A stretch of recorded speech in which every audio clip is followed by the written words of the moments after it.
नमस्कार. व्हिसेनच्या मराठी बातमीपत्रात आपले स्वागत. बातम्यांकडे वळण्यापूर्वी एक नजर टाकूया आजच्या ठळक घडामोडींवर. शिवाजी शिक्षण संस्थेचे मतदान संपन्न, निकाल मध्यरात्रीपर्यंत घोषित होणार.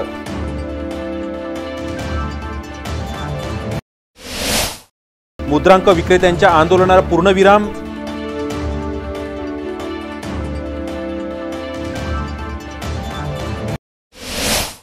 संपूर्ण भारतात पहिल्यांदा फिफा वर्ल्ड कपचे आयोजन. शहरात 40,000हून विद्यार्थी खेळणार फुटबॉल.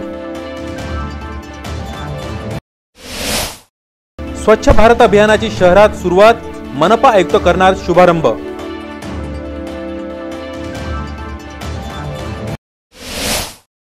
आणि स्वप्नील बनसोडचे शिरखेड पोलिसांनी सूडबुद्धीने काढले तडीपारचे आदेश, रिपाई गवई गटाचा आरोप.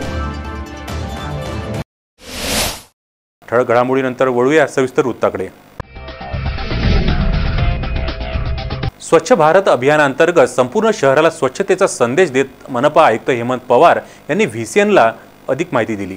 दिनांक 15 सप्टेंबर 2017 ते दिनांक 2 ऑक्टोबर 2017 या पंधरवड्यात आपल्याला स्वच्छता हीच सेवा अशी मोहीम राबवायची आहे. या मोहिमेची जी काही संकल्पना आहे ती आपल्या देशाचे सन्माननीय पंतप्रधान आणि आपल्या राज्याचे माननीय मुख्यमंत्री यांची आहे.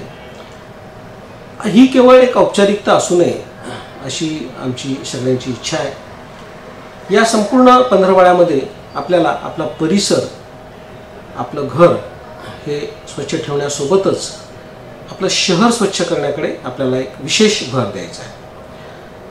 केवळ महानगरपालिका हे सगळं करू शकत नाही, म्हणून मी आपल्या माध्यमातून या महानगरपालिका क्षेत्रातील सर्व सन्माननीय नागरिकांना विनंती करतोय की आपण आपलं घर, आपला परिसर स्वच्छ ठेवण्यामध्ये आणि त्याचसोबत विशेषतः आपल्या ज्या सार्वजनिक जागा आहेत, नदी, नाले, उद्यान, मोकळ्या जागा, या देखील स्वच्छ करण्यामध्ये आपला हातभार लावणं गरजेचं आहे. याची सुरुवात आपण उद्या करत आहोत आणि आपल्या विभागातील सर्व लोकप्रतिनिधी आणि पदाधिकारी, महानगरपालिकेतले सर्व सन्माननीय नगरसेवक यांच्या उपस्थितीमध्ये या कार्यक्रमाचा आपण एक उद्या शुभारंभ करत आहोत.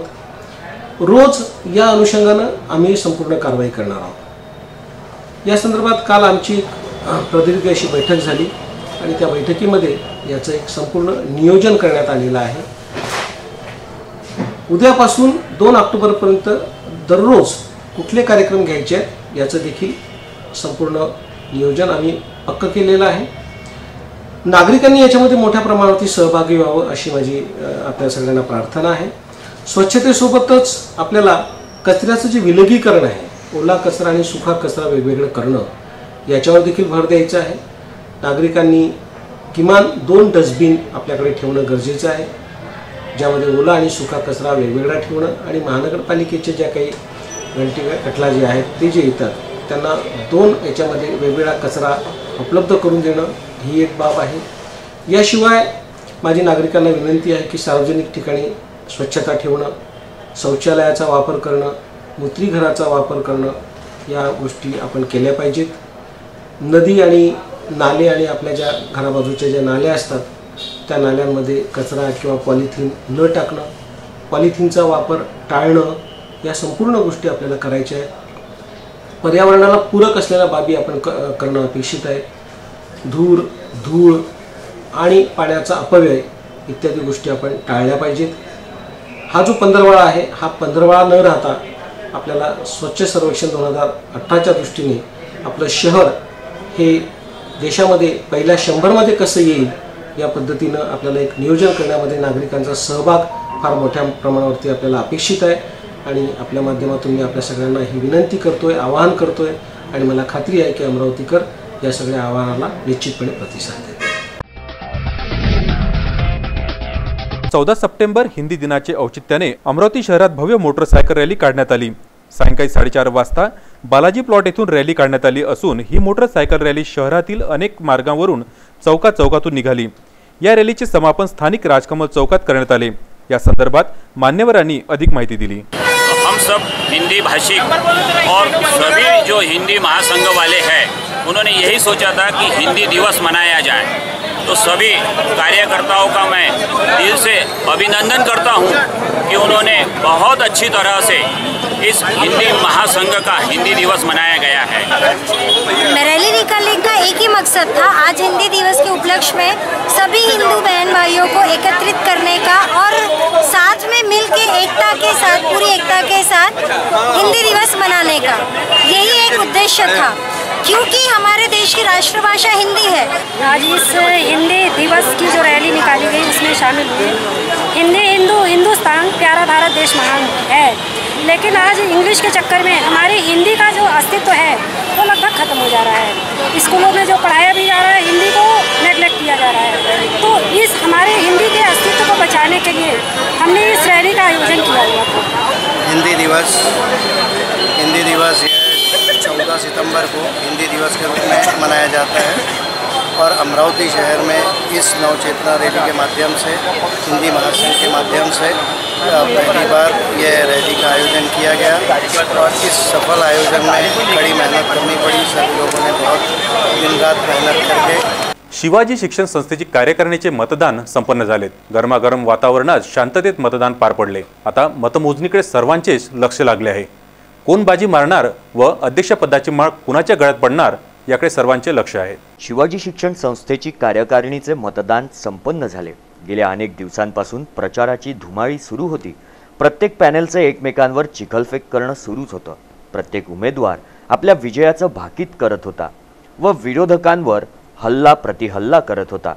या सर्व धावपळीनंतर मतदान संपलं। सकाळपासून पंचवटी स्थित बीएड कॉलेजमध्ये मतदानाची प्रक्रिया सुरू झाली। सुरू असलेल्या मतदानाकरिता मतदात्यांना मोठ्या मोठ्या गाड्यांमध्ये आणले जात होते। वृद्ध व्यक्तींचे हात पकडून त्यांना सांभाळत मतदानाकरता नेल्या जात होतं। पंचवटी चौकात पूर्ण महागड्या गाड्यांनी भरून गेला होता। या निवडणुकीत कोण बाजी मारणार व कोणाला घरी बसावं लागणार याची उत्सुकता प्रत्येकालाच लागलेली आहे। शहरातील नावाजलेली शिक्षण संस्था शिवाजी शिक्षण संस्था या शिक्षण संस्थेचे एकूण 1034 आजीवन सदस्य आज या शिक्षण संस्थेच्या नवीन अध्यक्षाची निवडणूक करणार आहेत। यामध्ये आपण बघू शकतो निवडणूक प्रक्रियेदरम्यान शिवाजी शिक्षण संस्थेच्या अध्यक्षपदाकरता डॉक्टर विजय नानासाहेब बोंडे, हर्षवर्धन देशमुख, बाळासाहेब सपकाळ आणि अरुण कुमार शेळके हे अध्यक्षपदाकरिता असून उपाध्यक्षपदाकरता एकूण 15 उमेदवार या ठिकाणी आपल्याला बघायला मिळत आहेत। त्यामध्ये भुईमार, देशमुख, गावंडे, इंगोले, काळे, मनसे, मसणे, कुणकर, शेळके, ठाकरे व वानखडे यादगिरे यांचा समावेश आहे। त्याचबरोबर कोषाध्यक्ष या पदाकरता एकूण 5 उमेदवार तर सदस्य या पदाकरता एकूण 20 उमेदवार असे एकूण 34 उमेदवार या निवडणुकीच्या रिंगणात आज बघायला मिळत आहेत। लोक आज इथे 1034 मतदाता या 34 रिंगणात असलेल्या उमेदवारांचं आज नशीब बलवत्तर बनवणार आहेत। या निवडणुकीच्या रिंगणात अध्यक्षपदाकरिता अनेक दिग्गज आपल्याला बघायला मिळत आहेत। तर या अध्यक्षपदातील काही उमेदवारांशी आपण आज चर्चा करणार आहोत। नेमका कुठल्या उद्देशाने ते या अध्यक्षपदाला मान देणार आहेत आणि कशा पद्धतीने संपूर्ण पुढचा कार्यभार ते हाताळणार आहेत। या संपूर्ण निवडणूक प्रक्रियेतील एक महत्त्वाचा भाग म्हणजे मतदाता आज आपल्यासोबत आहेत। मतदाता त्यांच्याकडून आपण जाणून घेऊया की या मतदान प्रक्रियेसंदर्भातील काही गोष्टी, त्याचबरोबर संस्थेविषयी त्यांना काय इथे आपल्या भावना व्यक्त कराव्याशा वाटतात। नमस्कार सर। प्रश्न आम्ही संस्थेचे सुरुवातीपासूनचे मेंबर आहोत। बरोबर। या संपूर्ण प्रक्रियेदरम्यान किंवा या प्रक्रियेदरम्यान आपल्याला काय भावना व्यक्त कराव्याशा वाटतात? नाही, आता यांचे 10 वर्ष झाले असे शेळके साहेबांचे, आता नवीन बॉडीला द्यायला पाहिजे।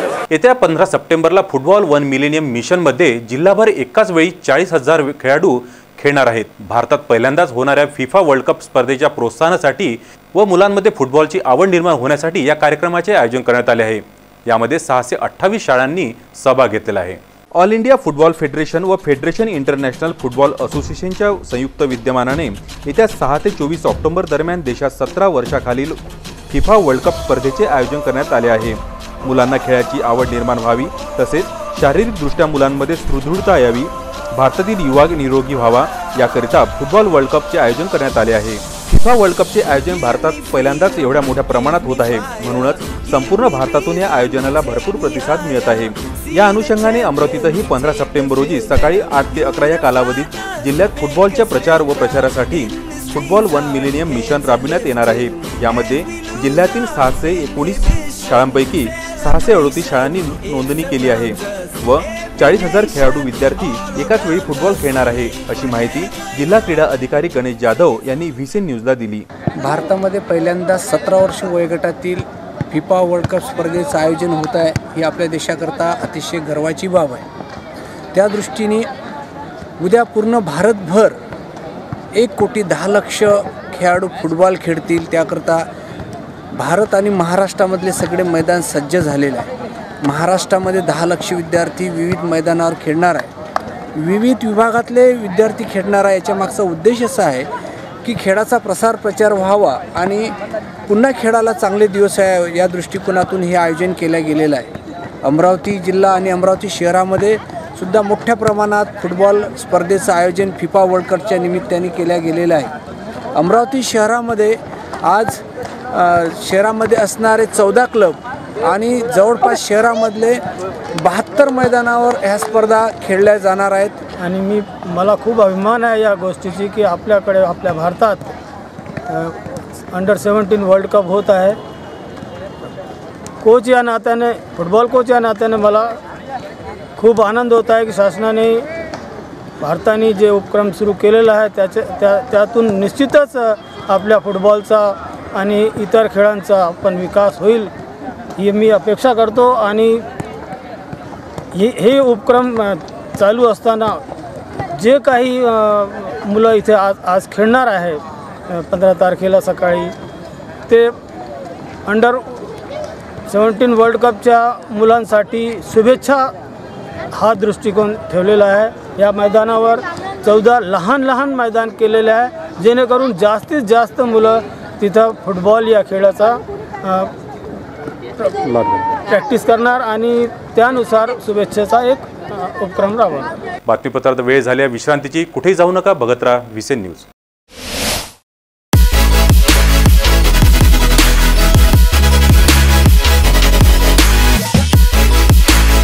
आपण पाहत आहात व्हीसीएन न्यूज, आपला विदर्भ, आपली बातमी।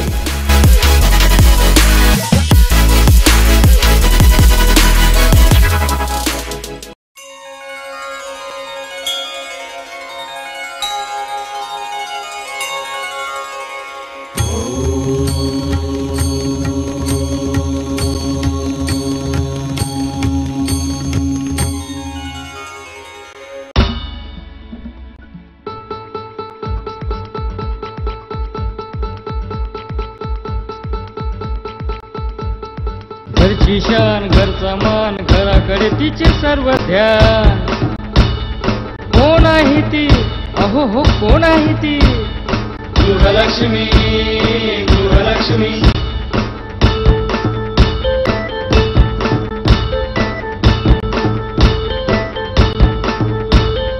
ममते पोटी प्रेमासाठी झटते नेहमी घरच्यासाठी।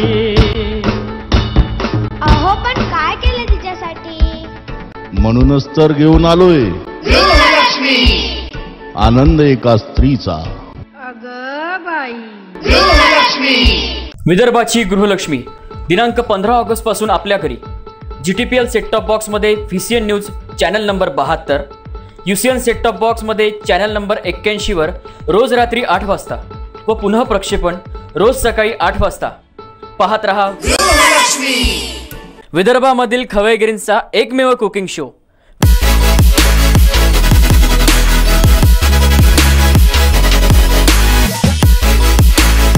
आपण पाहत आहात व्हीसीएन न्यूज, आपला विदर्भ, आपली बातमी।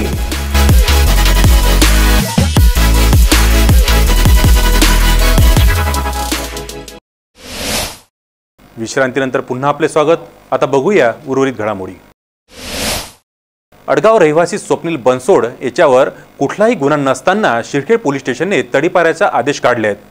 कुठली शहानिशा न करता द्वेषबुद्धीने बौद्ध विद्यार्थ्यांचे जीवन उद्ध्वस्त करण्याचा प्रयत्न शिरखेड पोलीस करीत आहेत असा आरोप रिपब्लिकन पार्टीने लावलेला आहे। स्वप्नील कृष्णराव बनसोड राहणार अडगाव यावर कुठलीही अदखलपात्र गुन्ह्याची नोंद नसतानाही तडीपाराचा प्रस्ताव उपविभागीय मोर्शी मनोहर कडू यांच्याकडे पाठवून CRPC कलम 144 नुसार तडीपाराचा आदेश काढण्यात आला आहे।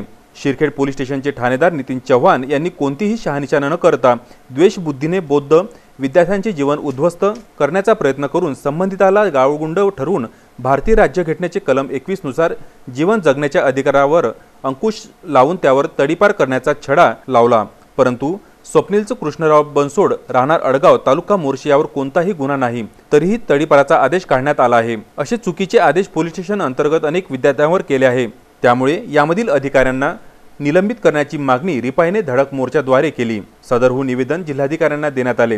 निवेदन देताना कमलाताई गवई, अमोल इंगळे, ॲडव्होकेट दीपक सरदार, मनोज वानखडे, राहुल भालेराव, मनोज थोरात, सविताताई भटकर आदी रिपाई कार्यकर्ते हजर होते। 8 दिवसांपासून मुद्रांक विक्रेत्यांचे चालू असलेले आंदोलनाला अखेरकार पूर्णविराम लागलाय।